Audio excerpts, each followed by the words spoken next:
So Dave, I'm so happy to have you here. Is your wife here? I didn't see her. My wife is at a youth mentoring camp Oh, the all mentoring day today. program. Yeah, so they've been Yeah. gone all weekend, so she'll be home tonight, and she'll Okay. be all fired up because, getting the kids to turn their lives around. It's a big deal. Exactly.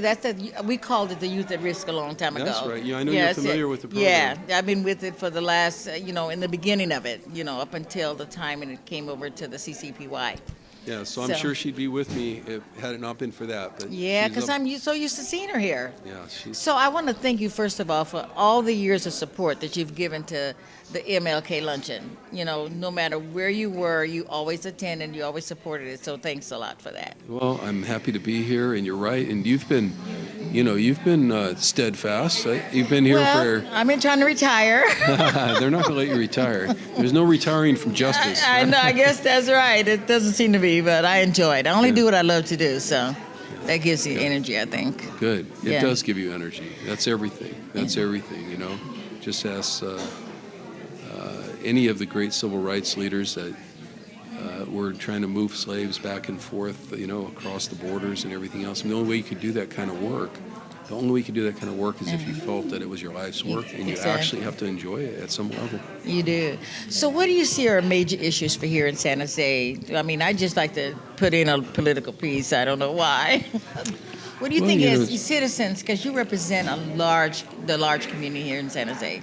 So, Well, we know that there's still public safety problems. The city of San Jose is still struggling to retain police officers. They've been losing them, and I know the new mayor is trying to deal with that. We'll see how successful he is, but it causes this problem with response times when you don't have personnel. And I think in the neighborhoods, that's just a big deal for people. it is. It is. People still don't really feel safe in their neighborhoods. Homelessness is probably the paramount issue right now. It's here we have this hot economy. It's people are doing better. Unemployment is down. The economy's clicking on all cylinders. And then we have a homeless population that's still growing at the same growing. time. In fact, the middle age is growing even bigger, from what I understand. It is. It's 7,600, and I know you've been involved with that work in the past. It's 7,600. You would think it would be going down. In years past, when the economy got better, the homeless population went down. This time, it's going up. It shows you that we have a widening gap, and it's tough. When it costs $2,000 a month or more to rent an apartment, and there's not enough Section 8 vouchers to go around, and there's not enough shelters to go around, and there's not micro housing or other places for people to go, this becomes a crisis. So we've got our hands full dealing with that issue, both at the city and the county. And so on the Board of Supervisors, you're now I am now the president of the board, officially as of last congratulations. Tuesday. Yeah, great. Congratulations. So- I'm still on the council for the Senior Care Commission, Good, so thank good. you. Yes. It's really a big job, so I appreciate that. Well, I appreciate you Yeah. doing that work. Yeah. We're blessed at the county to have, lots of volunteer commissioners and volunteers that do a lot of other work as well. And it's really something that impresses you when you get to the county to see how many people are pitching in. And And it's not as if they're getting a big salary to do it. no, and some of us don't get any salary. No salary at all. So the San Jose is growing and growing and growing, and then there's lots of work to do in the economic area, the homeless area, safety area. So where do you think we're going to be 5 years from now? Let's project something. Well, I believe that we're going to be better off.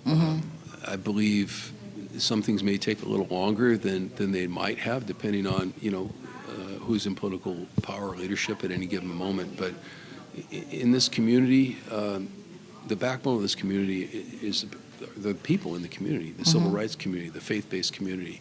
And the people in this community that are always doing the next right thing always lift this community up, and it gets better. So I'm pretty confident that if you interview me again 5 years from now, I'll be able to say, over at the county, things have gotten better. With the homelessness population, things have gotten better. Over at the city, eventually things will get better because, good leadership over there will rise to the top. Okay, good. So I hope to still be around in 5 years and have all this happen and be one of the people say, like 5 years ago, we were here at the Mediterranean Room at San Jose Garden Hotel and we did this. Yeah. So the Martin Luther King Luncheon, I hopefully will go on and on and on. It's changing over leadership, it's changing the face of it, but the significance of what the value is still the same. We're still honoring Dr. King and pushing forward to impress young people to carry on his work and to make sure that his memory is a steadfast in this community, in this country, actually. Yeah. So It's very important, and we're blessed to have so many really direct connections to his legacy. You know, we've the nonviolence conference that we do with the Center for Spiritual Enlightenment, for example. yes, yes, I've been there a couple of We times. had Yeah. Yolanda King come out. We have a great connection to people like Bernard Lafayette and others who were involved. You just saw Jesse Jackson, featured in the local he was media yeah. here, and there's so many people. Like I was saying at the microphone earlier, there are so many people just in a big room like this right here in San Jose, California, have a direct connection to the civil rights movement, and I think we're blessed. Yeah, Not we every are. community is like that. No. You're in the middle of. I don't want to pick on anybody, but there's some of those states out here in the West that aren't California are still a little backwards when it comes to civil rights, And I think We are blessed, up on it, yeah. you know. And did you meet Dr. Carlson from Stanford University, who's collecting papers for Dr. King? No, I didn't. Oh, him. he's here today, Oh, good. and he was commissioned by Coretta Scott King to do the editing of the paperwork for all of Dr. King's work. So he has 7 volumes out, and he's going to have 7 more coming up. But it's an institute located at Stanford. Well, that's the way to do Yeah. it. The university will take good care of those. Yeah, he's doing an archives. awesome job. So again, thank you very much Okay, for Queen Anne, continuing thank you. supporting Thank you us. for doing what and I you look do. forward to see you again everywhere here in San Jose, but especially next year at the Martin Luther King Luncheon. I'll be back here. Okay. Thank you.